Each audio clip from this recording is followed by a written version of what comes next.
નમસ્કાર દર્શક મિત્રો, હું છું દર્શના જોશી. તમે જોઈ રહ્યા છો લોક સામના ન્યૂઝ. જોઈએ આજના સમાચાર અમરેલીથી. અમારા રિપોર્ટર દિનેશ ધાતલ સાથે. અમરેલી ખાતે ભારતના બંધારણના શિલ્પી ડોક્ટર B.R. આંબેડકરની જન્મજયંતિ નિમિત્તે ભવ્ય ઉજવણી કરવામાં આવી હતી. આ પ્રસંગે શણગારેલી બગીમાં બાબા સાહેબની પ્રતિમા સાથે ચિત્તલ રોડ સ્થિત સમાજવાડીથી બસ સ્ટેન્ડ પાસે આવેલી બાબા સાહેબની પ્રતિમા સુધી ભવ્ય રેલીનું આયોજન કરવામાં આવ્યું હતું. રેલીમાં મોટી સંખ્યામાં સમાજજનો, યુવાનો અને આગેવાનો ઉત્સાહભેર જોડાયા હતા.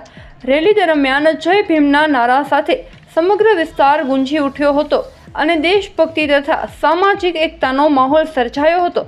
અંતે બાબા સાહેબની પ્રતિમાને પુષ્પાંજલિ અર્પણ કરી તેમના વિચારોને યાદ કરવામાં આવ્યા હતા. આ આયોજન સફળ બનાવવા માટે તમામ આયોજક અને સહયોગનો વિશેષ ફાળો રહ્યો હતો. તો ફરી મળીશું એક નવા સમાચાર સાથે. ત્યાં સુધી જોતા રહો લોક સામના ન્યૂઝ.